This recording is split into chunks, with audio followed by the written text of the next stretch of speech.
Di Sangiran, lapisan tanah yang ditemukan berusia sekitar 1.800 tahun yang lalu dan merupakan endapan lahar dari letusan Gunung Merbabu. Sebelum masa letusan gunung tersebut, kawasan Sangiran ternyata merupakan laut purba yang sudah ada sejak 2.400 tahun yang lalu. Sisa-sisa air laut itu bahkan masih bisa ditemukan hingga sekarang dalam bentuk air asin dari sumber-sumber alami di daerah ini. Proses geologi mengubah laut menjadi rawa akibat pergeseran lempeng bumi yang mengangkat dasar laut ke permukaan. Dari rawa, ekosistem Sangiran berkembang menjadi hutan terbuka dan akhirnya menjadi daratan kering yang dihuni manusia purba.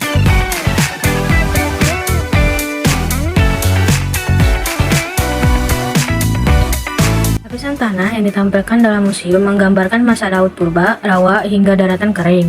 Fosil hewan laut seperti kerang, penyu, dan bahkan kuda nil serta buaya air rawa ditemukan di lapisan-lapisan tersebut. Fosil manusia purba seperti Pithecanthropus erectus juga ditemukan dalam kondisi yang tertutup lapisan tanah akibat letusan gunung purba. Fosil alat-alat batu pun ditemukan, termasuk bola batu yang digunakan manusia purba untuk perlindungan diri, menandai periode Paleolitikum atau zaman batu tua. Sangiran juga menunjukkan bukti bahwa wilayah ini dahulu merupakan laut dengan ditemukannya fosil karang, kerang, dan penyu yang sudah membatu. Ada pula temuan gajah purba dari 3 jenis, yaitu Mastodon, Stegodon trigonocephalus, dan Elephas yang dibedakan dari bentuk gigi gerahamnya. Selain itu, ditemukan pula fosil badak, babi hutan, harimau, banteng, dan kijang, menunjukkan bahwa Sangiran pernah menjadi hutan terbuka yang kaya keanekaragaman hayati.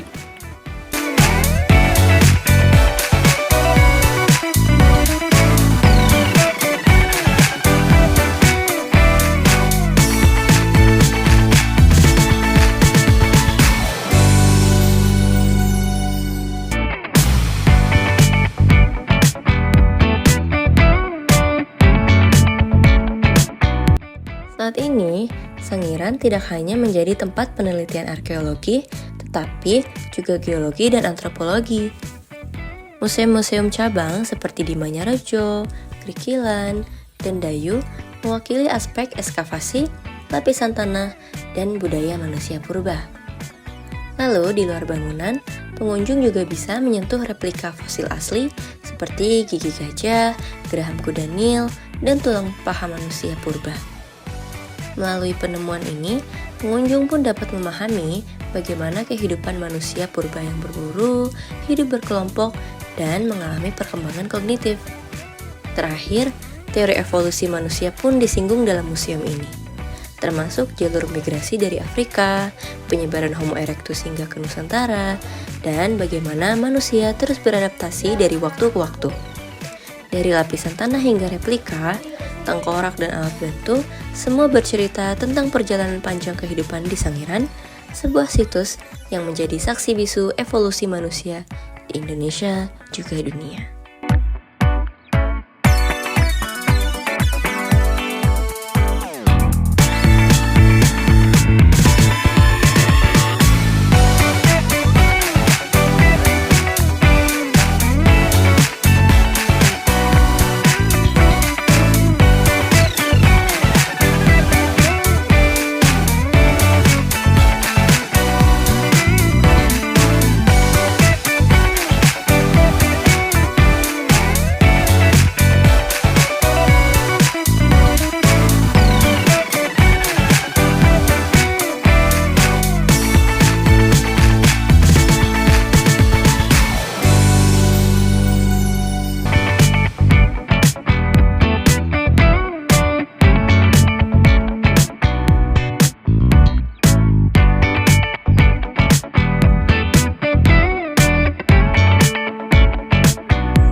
Manusia purba Homo erectus hidup di tepi rawa dan kemudian mengalami kepunahan atau tertutup oleh letusan gunung.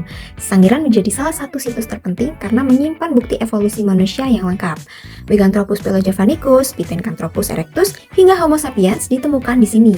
Homo sapiens yang hidup sekitar 300.000 hingga 40.000 tahun yang lalu sudah memiliki volume otak sekitar 1.350 cc, bahkan sudah mampu membuat rumah sederhana dan menggunakan api. Sejarah penemuan Sangiran dimulai sejak 1891 oleh Eugene Du Bois di Trinil, Ngawi, dan kemudian diterlanjutkan oleh J.H.R. von Koenigswald, seorang antropolog dari Jerman. Beliaulah yang bekerja sama dengan penduduk lokal Sangiran dan menemukan banyak fosil penting. Temuan dari Sangiran inilah yang menjadikannya diakui oleh UNESCO sebagai warisan dunia sejak 1996 karena kontribusinya terhadap pemahaman tentang evolusi manusia.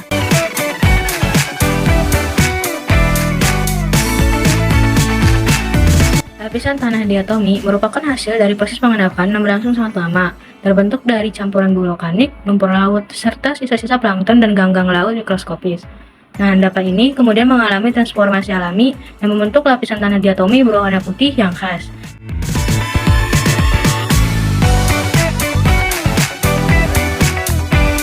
Wilayah Sangiran dulunya merupakan bagian dari dasar laut yang terbentuk sekitar 2,4 juta tahun lalu yang dikenal sebagai kawasan gunung lumpur. Proses geologis seperti pergerakan tektonik ini menyebabkan laut tersebut terangkat dan berubah menjadi daratan berupa sawah dan pemukiman yang meninggalkan jejak lumpur vulkanik dari gunung lumpur purba. Berbeda dengan kawasan Gunung Lumpur, lokasi ini merupakan area yang dikenal sebagai mat vulkano atau sumber air asin. Tepat di sebelah kanan lokasi berdiri terlihat belahan dari Kali Cemoro yang merupakan bagian dari aliran Tembus Nah menuju Bengawan Solo. Kali Cemoro sendiri mengalirkan air tawar, namun uniknya di lokasi ini ditemukan mata air dengan rasa asin seperti air laut. Fenomena ini menarik karena menunjukkan adanya pertemuan atau interaksi antara air tanah dan kandungan mineral laut purba yang masih tersisa di dalam lapisan tanah. Pengunjung bahkan bisa mencicipi langsung air asin ini, tentu dengan hati-hati sebagai pengalaman menarik yang menunjukkan kekayaan geologi dan keunikan hidrologi kawasan Sangiran.